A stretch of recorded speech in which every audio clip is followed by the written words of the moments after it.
नमस्कार दोस्तों, बिहार पुलिस का वैकेंसी जो है रिलीज हो चुका है। जो भी लोग बिहार पुलिस के लिए तैयारी करते हैं या जो दौड़ लगाते हैं या जिनका फिजिकल सही है और प्रिपरेशन भी करते हैं, उनके लिए बहुत ही बेहतर अपॉर्चुनिटी है। और इसमें बहुत अच्छा वैकेंसी है, यानी कि 19,000 एक मिनट आपको यहाँ पे दिखाते हैं। 19,800 देखिए 19,838 वैकेंसी है।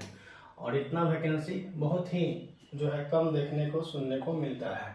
तो जितने सारे जो स्टूडेंट्स हैं, जो भी लोग तैयारी करते हैं सरकारी नौकरी की, उनके लिए बहुत ही अच्छा अपॉर्चुनिटी है। और बढ़िया से तैयारी कीजिए, ज़्यादा बेहतर रहेगा। अब आप लोग देख लीजिए यूआर में टोटल कितना सीट है, 7935 7935 सीट है। ठीक है, उसमें आपको 2777 जो सीट है लड़कियों के लिए रिजर्व है। इस पर कोई दूसरा लड़का जो है फिर मतलब इस पे नहीं जा सकता है। ठीक है, और ये जो सीट है आपका ईडब्ल्यूएस के लिए सीट है, जिसमें 694 सीट आपका लड़कियों के लिए रिजर्व रखा गया है, जो 35% रिजर्वेशन है।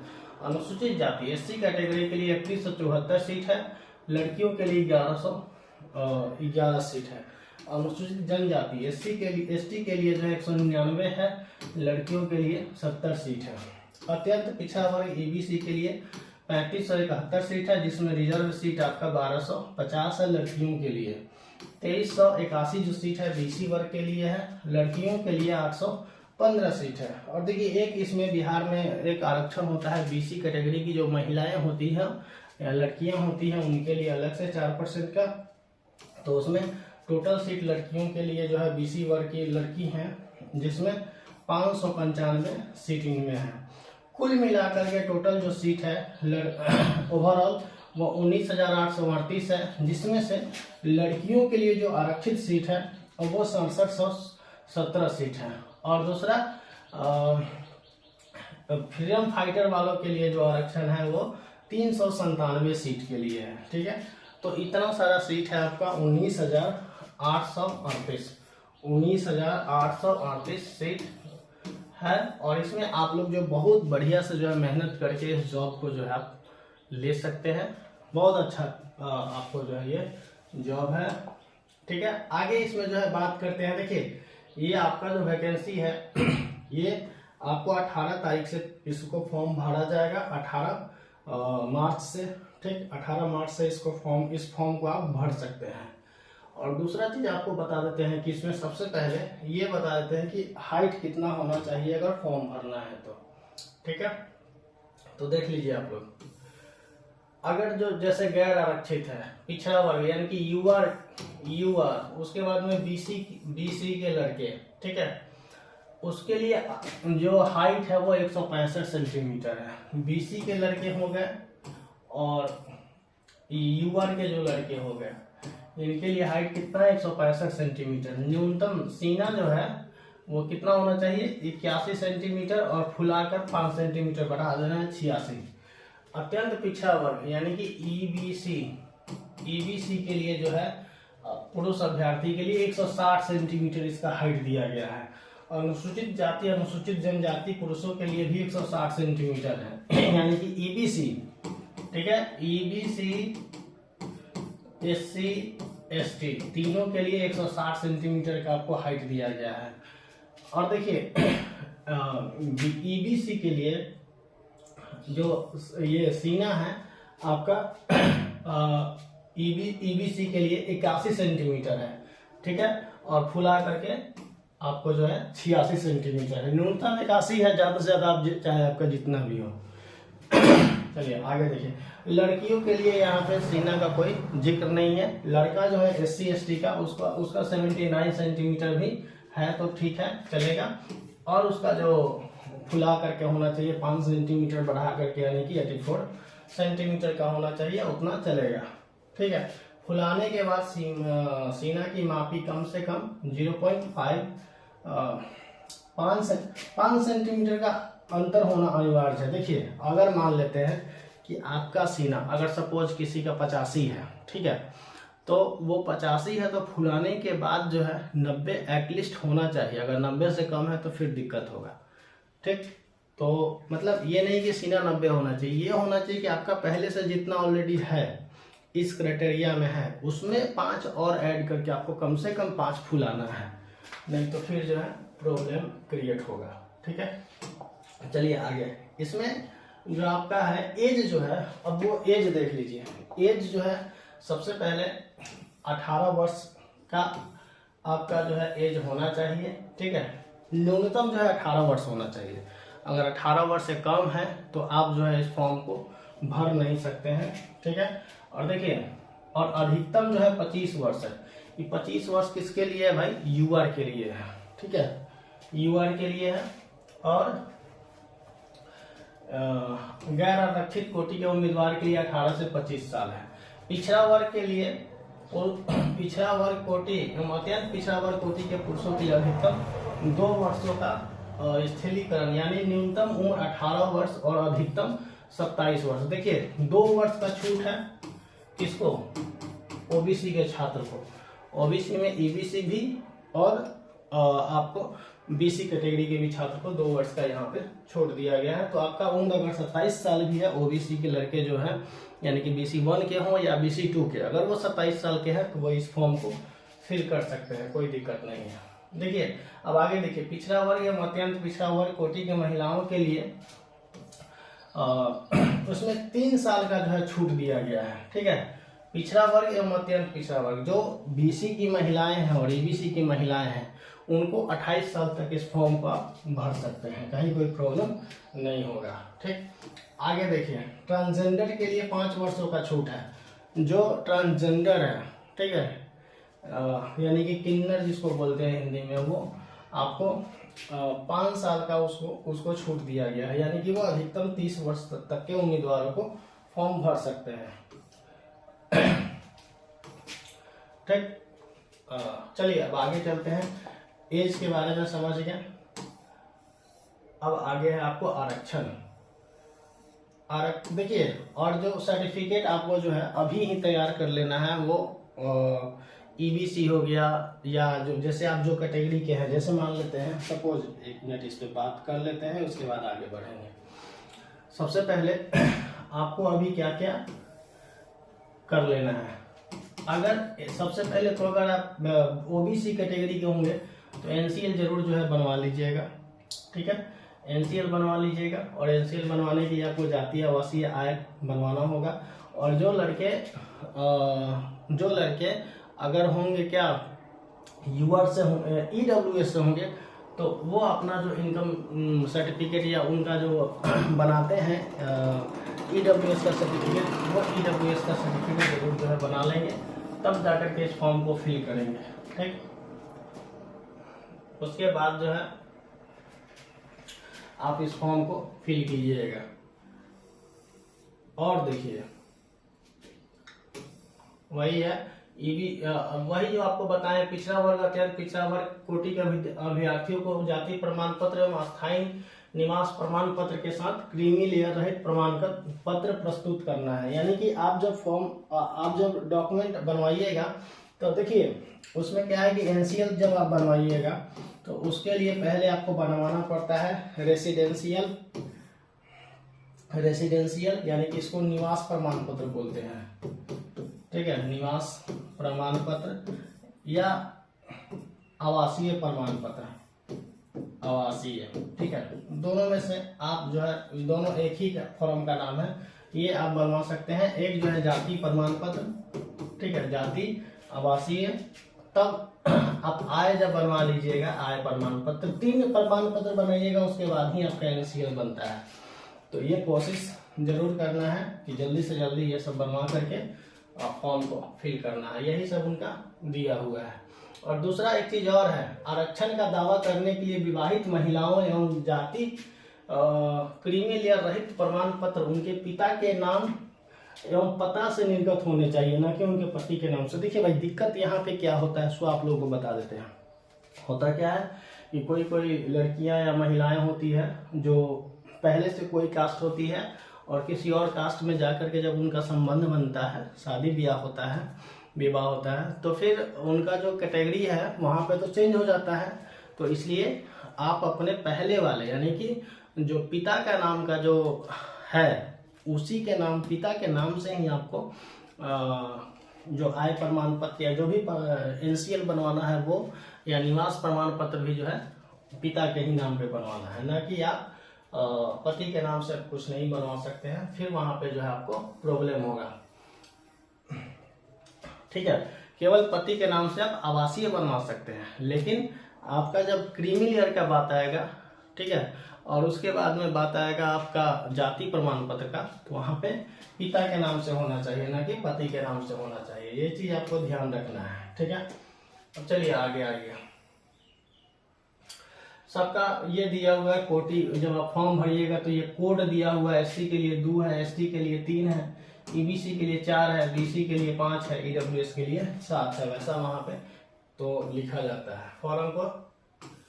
हाँ चलिए, अब चयन के लिए आपको जो है ना एक प्रथम पहली बार देखिए, इसका जो चयन प्रक्रिया होगा वो आपको लगभग पहले जो है पीटी का एग्जाम होगा, फिर जो है फिजिकल होगा।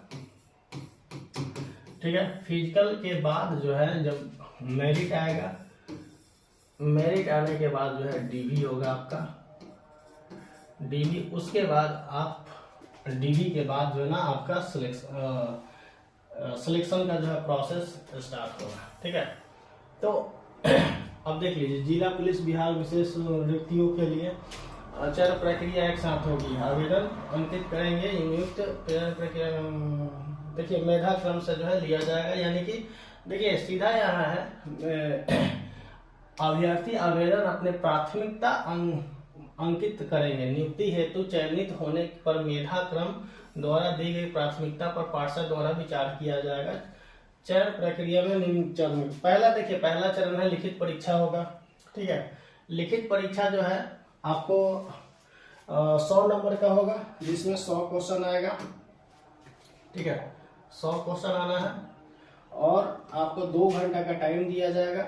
और 2 घंटे के टाइम में देखिए आपको पूछा क्या क्या जाएगा, हिंदी पूछा जाएगा, अंग्रेजी पूछा जाएगा, गणित पूछा जाएगा, सामाजिक विज्ञान पूछा जाएगा जिसमें इतिहास, भूगोल, नागरिक शास्त्र, अर्थशास्त्र आता है, विज्ञान पूछा जाएगा, भौतिकी, रसायन शास्त्र, प्राणी विज्ञान, वनस्पति विज्ञान। छठा जो है आपका सामान्य ज्ञान एवं समसामयिकी मामले से संबंधित वस्तुनिष्ठ प्रश्न, यानी कि करेंट अफेयर्स, ये सब चीज होंगे। यानी कि टोटल इसमें है, ये नहीं है कि आपको कोई चीज नहीं पढ़ना है, सो नहीं पढ़ना। देखिए आपको हिंदी पढ़ना ही है, अंग्रेजी पढ़ना ही है, गणित पढ़ना ही है, आपको यहाँ पे हिस्ट्री, ज्योग्राफी, पॉलिटी और इकोनॉमिक्स पढ़ना ही है, फिजिक्स पढ़ना है, केमिस्ट्री पढ़ना है, और उसके बाद में जो है आपका बायोलॉजी में आपको प्राणी विज्ञान, और जिसको बायोलॉजी बोलते हैं, इसको जूलॉजी बोलते हैं, वनस्पति शास्त्र को, उसको पढ़ना ही है। सामान्य ज्ञान एवं समसामयिकी मामले, वही करेंट अफेयर्स, ये आपको पढ़ना ही है। ठीक है, इतना आपको पढ़ना है, सिर्फ फर्स्ट स्टेज इसमें रीजनिंग छोड़ देना है, बाकी सब तो आपको पढ़ना ही है। चलिए आगे देखते हैं। उसके बाद में सबसे पहले आप जब पीटी के एग्जाम में जो है आ जाइएगा, लिस्ट में आपका नॉमिनेशन हो जाएगा, आप आ जाइएगा, तब जाकर के आपका फिजिकल का एग्जाम होगा, यानी कि शारीरिक दक्षता का परीक्षा होगा। ठीक है, और मेन इसी पे जो है ना यहाँ पे ये लिया जाता है, चयन किया जाता है। तो लिखित परीक्षा के आधार पर प्राप्त देखिए, और 5 गुना लड़कों को बुलाया जाता है। ठीक है, लिखित परीक्षा अगर होगा तो उसमें से जितना लड़का सिलेक्शन होगा, अब जैसे 19,800 समथिंग जो सीट है, 8,000 जो समथिंग सीट है, ठीक है, तो उसमें से 19,838 सीट है, इसमें से 5 गुना लड़कों को आपको जो है बुलाया जाएगा रिजल्ट। तो रिजल्ट अप्रोक्सीमेटली मान के चलिए कि आपको 20-25 और 1 लाख के करीब करीब आपको देना है, गाई दाई सैकड़ा, हजार, 10 लाख, 1 लाख के करीब करीब आपको रिजल्ट देना है। उस रिजल्ट में आ जाइएगा तब आपका शारीरिक दक्षता होगा, यानी कि फिजिकल टेस्ट, पीईटी टेस्ट। ठीक, फिजिकल एजिबिलिटी टेस्ट। उसके बाद में और एक चीज और इसमें लिखा गया है कि जो गर्भवती महिलाएं होंगी उनके साथ वो जो है अनुमति नहीं है उनको फिजिकल में ये लेने का। और फिजिकल में जो है आपको सफल होना एकदम अनिवार्य है। ठीक है, आगे चलिए देखिए।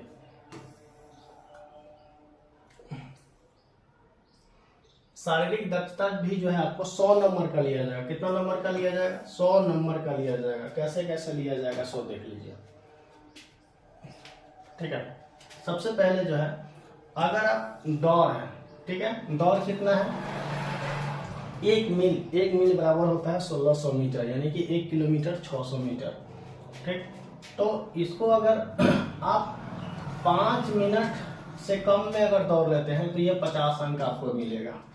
अगर ये 5 मिनट से लेकर के 5 मिनट 20 सेकंड के बीच में अगर दौड़ते हैं तो 40 अंक मिलेगा। अगर कोई इसको 5 मिनट 20 सेकंड से अधिक में दौड़ता है और 5:40 के मतलब 5 मिनट 20 सेकंड के से ऊपर और 5 मिनट 40 सेकंड से नीचे में अगर दौड़ लगाता है तो उसको 30 अंक मिलना है। ठीक है, और 5:40 से ऊपर अगर 6 मिनट तक दौड़ता है तो उसको 20 अंक ही मिलेगा, और 6 मिनट के बाद जो है जो दौड़ेगा वो फेल हो जाएगा, इसमें उसका कोई चांस नहीं बनता है। ठीक है, और उसके बाद जो है आगे देखिए, आगे इसमें है आपको महिलाओं के लिए, देखिए वो लड़कों के लिए था, ये महिलाओं के लिए है। 4 मिनट में जो है टोटल आपको दौड़ लेना है कितना? 1 किलोमीटर, मात्र 1000 मीटर है 4 मिनट में। अगर 4 मिनट से कम में अगर दौड़ते हैं 4 मिनट या 4 मिनट से कम में, तब तो सही है, 50 अंक मिल जाएगा। अगर उससे अगर आपको मिलता है क्या 4 मिनट अगर 20 सेकंड में दौड़ते हैं तो फिर 40 अंक ही मिलेगा, और 4 मिनट 20 सेकंड से अधिक लगाते हैं, 4:40 लगा देते हैं तो 30 अंक मिलेगा, और 5 मिनट में अगर दौड़ते हैं 5 मिनट तक में तो 20 अंक ही मिलेगा। ठीक, ये महिलाओं के लिए है। उसके बाद देखिए गोला फेंक, गोला फेंक के लिए भी जो है नंबर निर्धारित किया गया है। ठीक है, आपको 16 पाउंड का जो है गोला फेंकना है न्यूनतम। ठीक है, 16 फीट फेंकना है न्यूनतम में, 16 पाउंड का गोला 16 फीट। ठीक है, तो अगर ये 16 से 17 फीट तक अगर फेंकता है तो 9 अंक मिलता है। अगर 17 फीट से अगर ज़्यादा अगर फेंकते हैं उसमें तो 13 अंक मिलेगा। 18 फीट से 19 फीट तक फेंका जाएगा तो 17 मिलेगा। 19 से 20 फीट तक फेंका जाएगा तो 21 मिलेगा, और 20 फीट से अगर ज़्यादा फेंका जाएगा तो 25 मिलेगा। ठीक है ना, उसके बाद में और 16 फीट से अगर कम फेंकते हैं तो 1 नंबर भी नहीं मिलेगा, फेल हो जाएगा उसी जगह। और लड़की लोग अगर 12 फीट से ऊपर अगर फेंकता है, देखिए 12 पाउंड का गोला फेंकना है, कम से कम 12 मीटर जो है 12 फीट फेंकना है। ठीक है, तो आपको जो है 9 अंक मिलेगा। 13 से 14 फीट तक फेंकिएगा तो 13 अंक मिलेगा। 14 फीट से 15 फीट तक फेंकिएगा 17 अंक मिलेगा, और अगर 15 फीट से ज़्यादा और 16 फीट तक फेंकिएगा 21 अंक मिलेगा, और 12 फीट से कम फेंकने वाली महिला अभ्यर्थियों को असफल घोषित कर दिया जाता है। और 16 फीट से ज़्यादा अगर फेंकिएगा तो 25 अंक मिलेगा, और 12 फीट से कम फेंकिएगा कोई चांस नहीं है, वहाँ से आपको रिटर्न आ जाना होगा। ठीक है, अब एक और है ऊंची कूद है, जो कि 4 फीट कूदने पे 13 अंक मिलता है। 4 फीट 4 इंच कूदिएगा, लड़का लोग कूदेगा तो 17 अंक मिलेगा। ठीक है, और 4 फीट 8 इंच कूदेगा लड़का तो 21 फीट मिलेगा। ठीक, आगे देखिए, और लड़की लोग के लिए है न्यूनतम 3 फीट कूदना है। ठीक है, लड़का लोग न्यूनतम जो है 4 फीट जो है कूदना, 4 फीट से कम आप कूदने का कोई गुजारा नहीं है। तो 3 फीट अगर लड़की लोग अगर कूद जाती है तो 13 अंक मिलता है। 3 फीट 4 इंच कूदती है तो 17 अंक मिलता है। 3 फीट 8 इंच कूदती है 21 अंक मिलता है। 4 फीट कूदती है 25 अंक मिलता है। 3 फीट ना कूद सकने वाली महिलाओं को असफल घोषित कर दिया जाता है। तो ये सबसे मेन है आपका। देखिए सबसे पहला इसमें क्या है ना कि आपको इसमें एग्जाम निकालना पड़ेगा पीटी का। ठीक है, पीटी जब आप एग्जाम निकाल लीजिएगा उसके बाद जो है आपको इसमें फिजिकल में जो है ज़्यादा से ज़्यादा नंबर लाने के लिए तैयारी करना पड़ेगा, तब जाकर के जो है आप यहाँ से क्लियर हो पाएगा। पहला चरण पीटी होगा एग्जाम, फिर उसके बाद में मतलब प्रीलिम्स हो जाएगा, फिर उसके बाद में फिजिकल हो जाएगा, तब आपको जो है तृतीय चरण में दस्तावेज का सत्यापन होगा। ठीक है, उसके बाद में जो है देखिए, जो EWS का जो आपको बनवाना है वो सक्षम पदाधिकारी वित्तीय वर्ष 23-24 का होना चाहिए। ठीक है, बिहार सरकार की अधिसूचना इतना से इतना संलग्न सूची जो भी है वो सही से आपको बनवा लेना है, तब जाकर के जो है आपको ये करना है। देखिए, लिखित परीक्षा मेधा सूची का आधार नहीं होगा। लिखित परीक्षा केवल दक्षता परीक्षा एवं दस्तावेज सत्यापन के लिए क्वालिफाइंग होगा। लिखित परीक्षा सिर्फ और सिर्फ आप जो है ना फिजिकल देने के लिए क्वालिफाई कीजिएगा, और जो आप फिजिकल में जो है जितना जो ज्यादा स्कोरिंग करेगा उसके आधार पे जो है आपका मेरिट लिस्ट बनेगा भाई। और अगर आपको कुछ पूछना हो, देखिए हाँ, आवेदन के लिए जो है आवेदन शुल्क अभ्यर्थियों के लिए, हाँ चलिए अच्छा है, अनुसूचित जाति अनुसूचित जनजाति ये सब जितना सारा है वो सबको जो है 180 रुपया लगेगा। बाकी देखिए केवल जो है, देखिए जो जनरल है, BC है, EBC है, इन सभी को 675 रुपया लगेगा आपको अभ्यर्थियों के लिए। ठीक है, और अनुसूचित जाति अनुसूचित जनजाति के आरक्षण कोटि अभ्यर्थियों के लिए 180 रुपया। राज्य के मूल निवासी सभी वर्ग कोटि के महिलाओं के लिए 180। लड़की कोई भी है या ट्रांसजेंडर है या SC और ST की महिलाएं, लड़का है और महिलाएं चाहे कोई भी हो, उन सभी के लिए 180 रुपया फी है। ठीक है, देख लीजिएगा फी। और फॉर्म आप लोगों को बहुत शानदार अच्छे तरीके से भरना है। ठीक, बाकी जो है 18 तारीख से फॉर्म भराएगा, 18 मार्च से 18 अप्रैल तक। ठीक, और अगर इसमें कोई कुछ आपको अगर पूछना हो, ठीक है ना, तो आप हमें नीचे जो है कमेंट सेक्शन में कमेंट कीजिएगा। इसके बारे में जो है हम आपको पूरी तरह से जो है बताएंगे और भी। और दोस्तों, इसको बढ़िया से तैयारी करने के लिए जरूर हमसे ज्वाइन कीजिए। इसका हम तैयारी स्टार्ट करवाएंगे सारे सब्जेक्ट का। ठीक है, धन्यवाद दोस्तों, फिर मिलते हैं नेक्स्ट वीडियो में।